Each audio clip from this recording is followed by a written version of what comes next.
Hey everybody, George from WodBoard here. Welcome to a tour of the WodBoard CRM.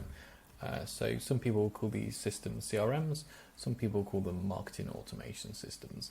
It doesn't really matter what you call it, it's fundamentally the same thing.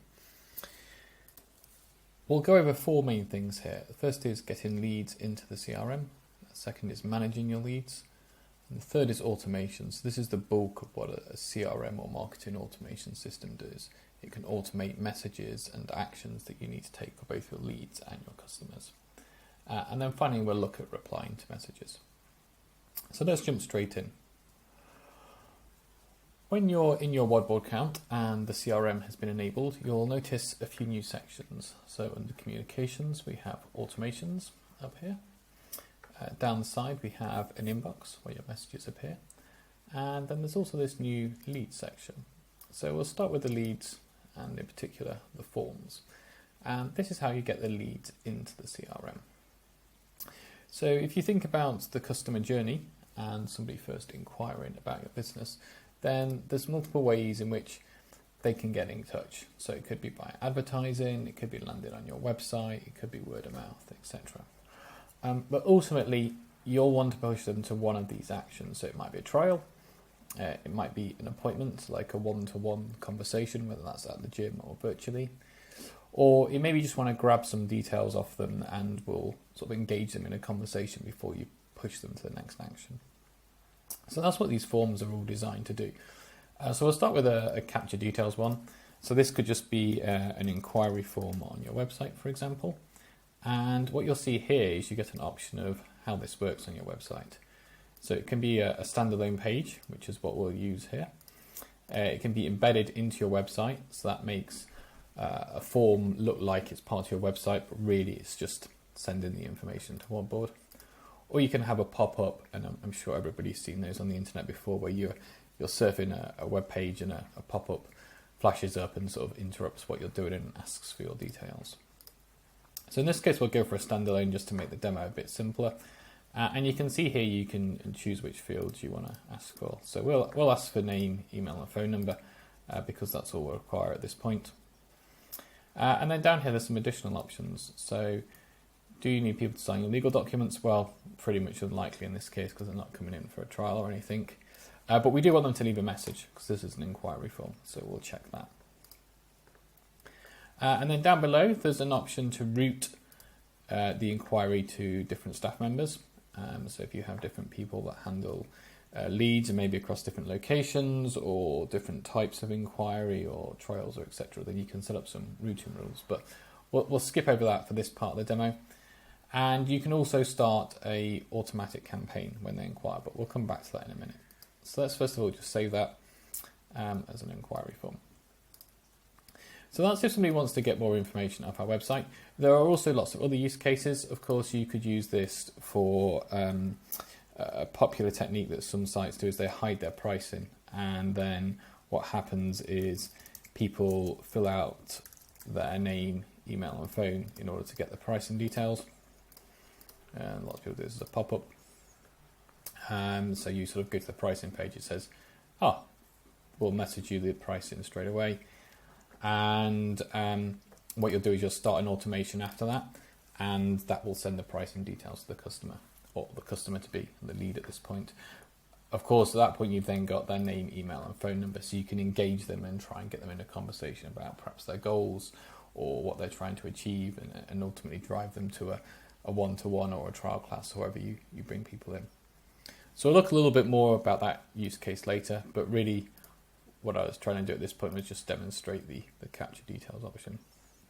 You can also do one of these, which will create for this a trial. So we just have book a trial class. In this case, they get one trial. We'll keep this standalone again, just for simplicity.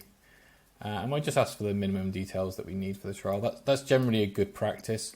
At this point, you're just trying to get someone in the door. So although you may want their date of birth and their address when they actually sign up fully, at the point of them doing a trial, you probably don't need that. So we'll save the trial class. And the thing to note here is actually we created these as a standalone. But if you say embedded them in your website, then what you could do is you could create a different form for linking from social media. So obviously in social media, what you can't do is you can't embed the form in. So what some of our customers do is they would have something like this. They'd have an inquiry form website, and then they would have inquiry form social media. So this one's standalone. We just check the fields that they need again, leave some details. And the good thing here, of course, is you can actually then see whether your website or social media is driving more inquiries. So that's it now. So we've got a way to book a trial on our website. We've got an inquiry form if someone wants to ask us a question first. And what we could also do is set up a link from Facebook adverts. So if you use this type of advert, so this is what they call a lead advert, so you get these on both Facebook and Instagram, then what happens is someone clicks that they're interested, not in some shoes, but in your gym, and their Facebook username and email, or Facebook username and phone number, whatever it is you require, is pre-filled, and they hit submit, and it hits success. And those guys would just come straight through to here and into your lead section. And again, of course, you can click off an automation at that point. So for the sake of this demo, we won't bother creating that because we can't run Facebook ads at the same time as our demo. So that pretty much completes our different options. And I think the only real thing to say here is that actually, typically on your website, you only really want to do one of these. You don't want to have lots of different options because people get a bit confused. You want to just drive everybody to book a trial class or everybody to sort of leave their details and inquire. So what we can do as a way of example is let's fill out a form on the website. So this here is a standalone page. This would become your logo. These colors would match your brand. And this page will adapt to whatever size screen the customer's got. So if they've got a smaller screen because they're on a tablet or a phone, then this will just be all single line and just as easy to fill out. So we'll call this person Demo Dan at demo.com. This will check it's a valid phone number. So that might be like, hi, interested in joining, can you send me more info? And submit. Okay, so let's go back to our list of, let's go over to our list of leads, and we can see their demo Dan's just come in. Now, the first thing that you'll probably note here is this different color state column. And this really tracks the leads going through your process of them first contacting you to becoming a customer. So if we go over to this page in the options, you can see all the different possible states that people can come in as. So if somebody, for example, booked a demo or a trial class, then they would come into this state intro booked. And they would then either attend that or they would miss it and cancel it. So that's the sort of process. Now, we use the word intro to be either a trial class or an appointment. So it doesn't matter which route you go, they will move through these states here. So first of all, they book it, then they attend it, or if they don't attend it, they miss it, or prior to that, they've cancelled it. Now, ultimately, of course, you'll try and convert them, but they may not be interested or they may not respond. So that's the sort of basic flow that people go through is get in touch, we'll go over those in a second, book an intro session, and then ultimately convert or not convert. We also have these two at the top, and therefore when people get in touch first, they fill out an inquiry form. So they'll go into details captured, and if somebody is like, yeah, do you know what, actually, I'd like to come in for a trial session, then they would go into this state here before they actually book the trial session.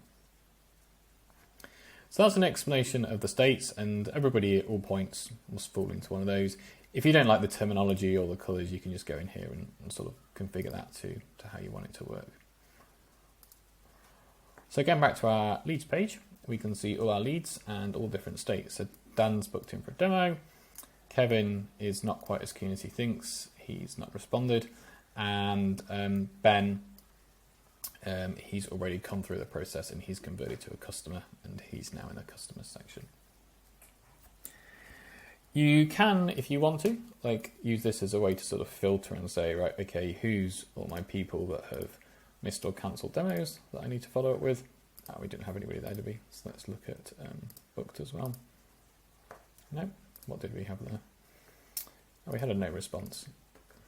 Let's do that one. But it's not the best way of tracking what you need to be doing. That's sort of where the inbox comes in. So we'll go over that in a minute. But before that, let's jump over to the automations. So the automations is really the guts of what the system can do, and really is the way you sort of reduce your workload quite considerably in both terms of helping to bring more customers in and in terms of your current customer base and keeping them engaged and helping them refer you new customers. This account's been set up to do trials, but you can, of course, as I said, come in via automation, via appointments. So if we look up here, we've got all the different types of automations that are built into the system. So we'll go over those in a second, but just to give you an idea of what it looks like when you set up an automation. Let's take the trial reminder one, for example. And you can see here, each can be a series of steps. So in this case, we're doing a reminder, so it's the days before. So here we go. Here's your trial reminder. This is what you've booked in for. Please turn up type thing. And then we'll send them a message a day before as well. What you can do here is add in emails, but also each step can be not just an email, it can be lots of other things. So an SMS, we particularly like SMSs, that's because they are quite good at capturing people's attention. Emails get lost into a sort of never-ending inbox where people get a lot of volume of messages and aren't so responsive. SMSs are quite interrupting because people don't get them so much anymore. So you can send an SMS.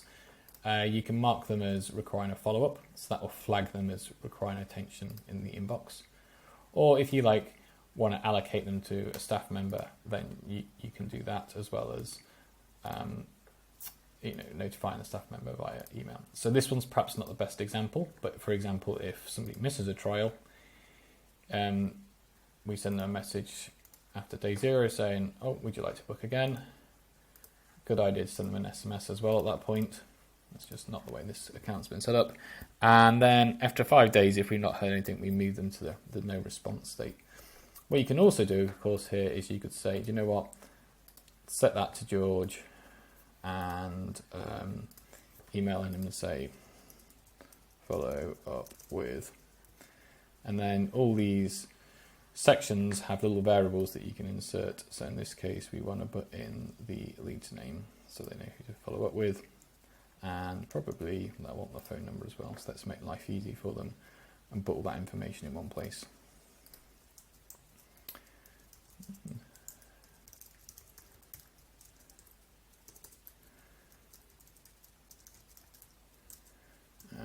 And then here you can put the name as well if you want. It doesn't really matter the specifics of this, but you get the idea. So you can build out these sequences for all the automations, and this is all well and good, and you can sort of design your own, but by default there's a whole bunch built in. So if you're bringing people in via trial, then there's a message they get when they book, there's a message they get when they attend, if they cancel, if they miss, to remind them of the trial.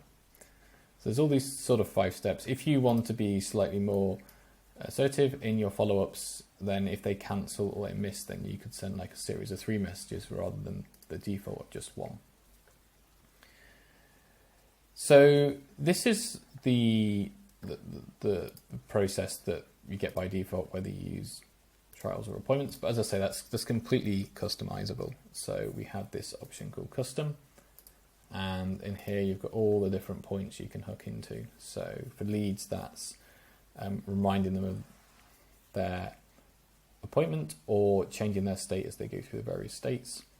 And then for customers, there's automations on their birthday, if they're a drop-in, if they're a new customer, if they've no longer got any active products, so that means they've cancelled all their memberships, if they've not attended for the while, if they've done a certain number of attendances, if they're on ramp, or if they cancel or pause a product. So there's a lot of stuff that you can do with this, and it's really just a question of, if you have processes that you want to set up, then you can often build them into here. Now, the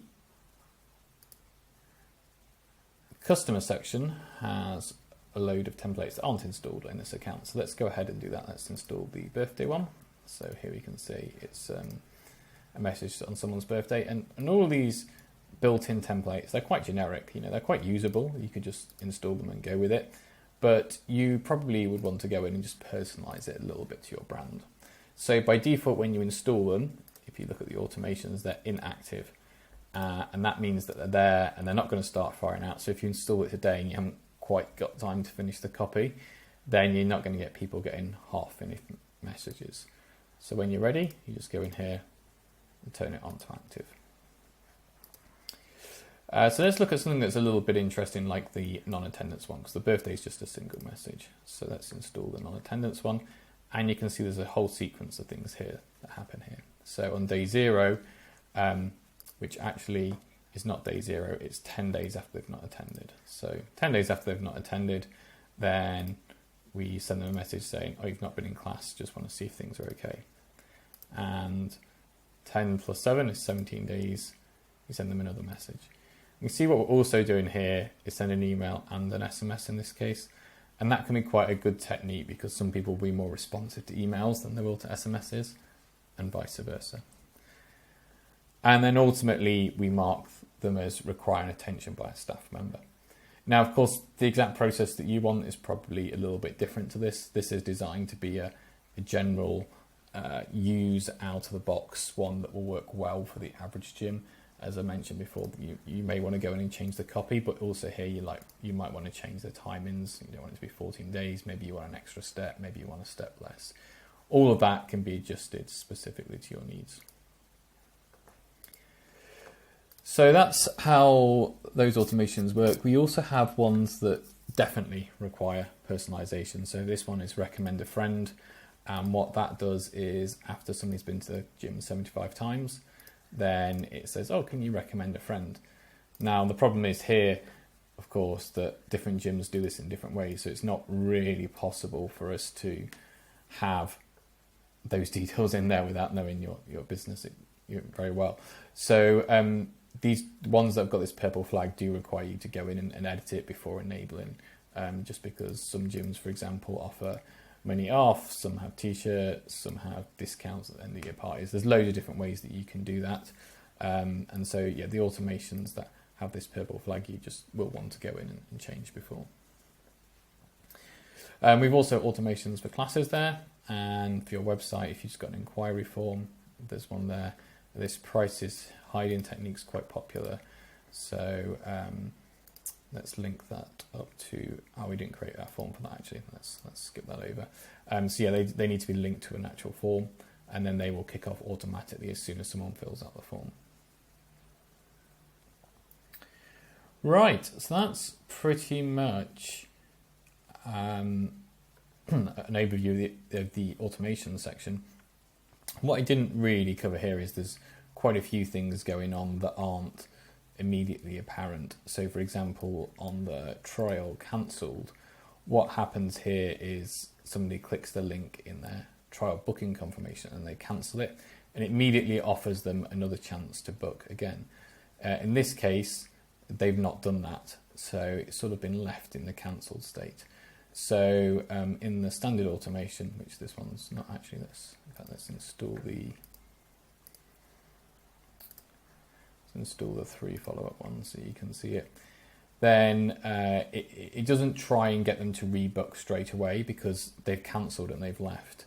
What it does try and do is get them to rebook a little bit later. Whereas on the trial missed sequence, which will be here, and trial missed, then it does try and get them to book a few hours later. And the reason it does that is because they should have shown up and they didn't show up. So this difference between like cancelled and miss is quite nuanced. And also the way that the messages work is they each take a different sort of angle, like a different approach and trying to encourage people back. So again, you'll probably want to go in and tailor copy, but there's a few little tips and tricks like that we've used to try and make the process more efficient. I should note as well, actually, you wouldn't want the normal trial cancelled and the 3 follow-up both enabled at the same time, because people would get double messages. So you'd normally just have one or the other of those. Right, I think that is pretty much a overview of the automations. As I say, there's a whole bunch built in, but if you want to create your own for processes that you have, so for example, we're talking to a gym where when somebody pauses a membership, a staff member needs to do something, so you can actually have it that it does that and allocates a task to a staff member. So it's not just automated messages. You can also kick off other things as well. For those that are a little bit more advanced, you can even kick off actions in Zapier. So you could have it where it pings a team member in Slack, or it updates a Google spreadsheet, or whatever you really want. There's a lot of advanced automations you can do, but that's not what the average gym needs. They just want to really try and improve this process of someone booking a trial or an appointment and have less people fall out and automate more of it, and then also try and encourage their existing customers to refer them new customers. So that's how that whole process works. And of course, when you're sending out messages, you need a way for them to reply. And that's where the final part of this comes in, which is the inbox. So you can see here, if we click on, like Ben, for example, we've sent him a message, and this sort of allows you to do it by email or SMS. And if they reply, then you can see they're marked as requiring attention.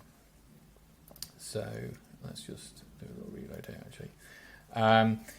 So here we can see, let's see what happened to Kevin. So he came in via the trial booking form on the website, booked a trial, it tells you when he booked a trial, and we sent him the trial booking automation. So here's a copy of the message that went out, just confirming his booking really. They then cancelled their trial, and so we sent them the cancelled automation. So here it is. And now he's been marked as requiring attention.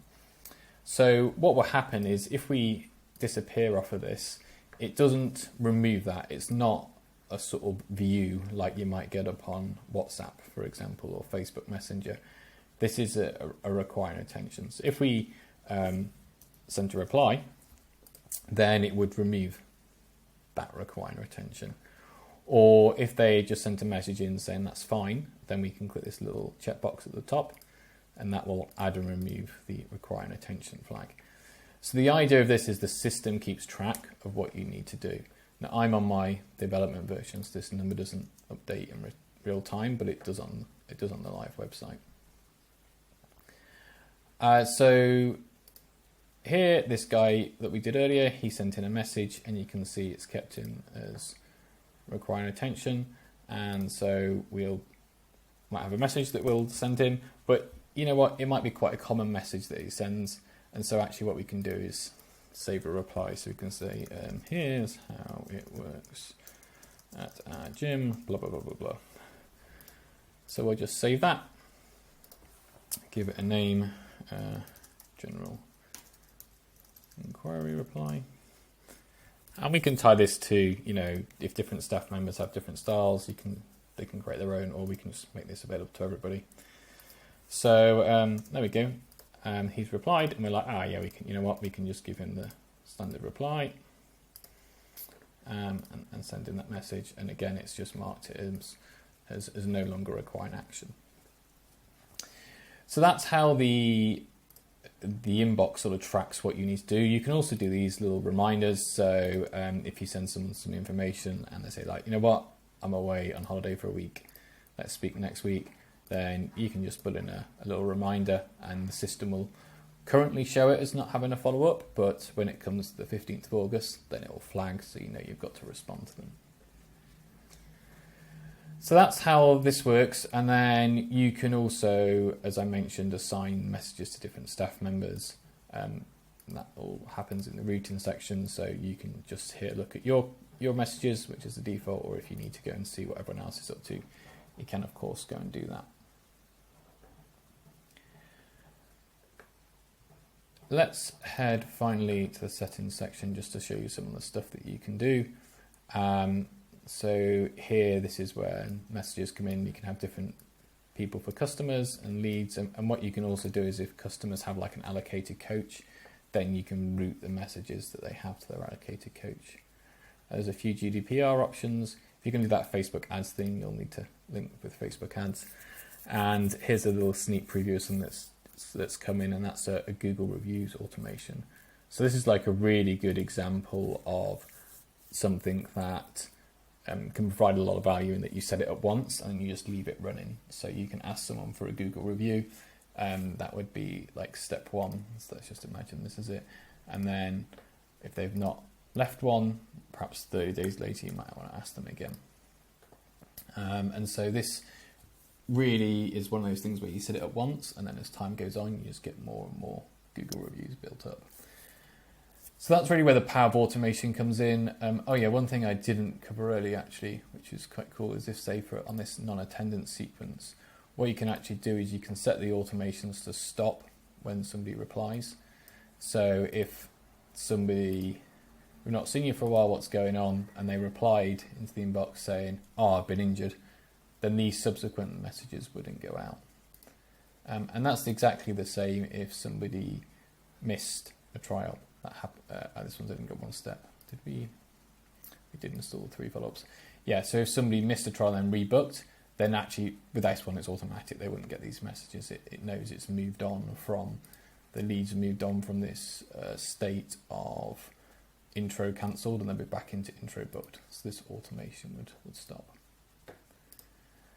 So that's pretty much it. I mean, the high level idea of any CRM is to automate as much of the general stuff that you do day to day, but also make the process more efficient. And the way it makes the process more efficient is through this concept of when people don't do what you're rather hoping they will do, if they don't show up for the trial, for example, then you can sort of automatically follow up with them.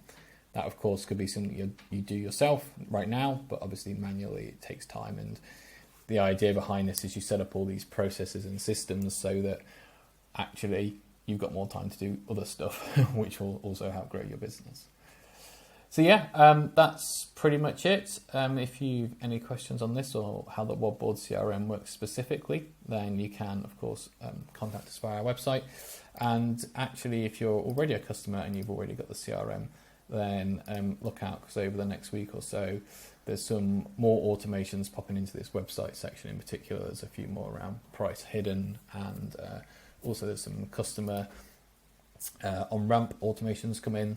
Again, these are ones that are just built in. You might want to create your own, but we're trying to add more and more built-in ones off the bat for people so that you can just go in and install them, and you've got like a fairly good setup from day one, and then you can just tailor it to your needs. So they're all coming along with the Google review thing. That's got to go through approval at Google, so we're not sure how long that'll take. But yeah, if you're a WodBoard customer, look out for those. And for everyone else, that's an overview of how it all works.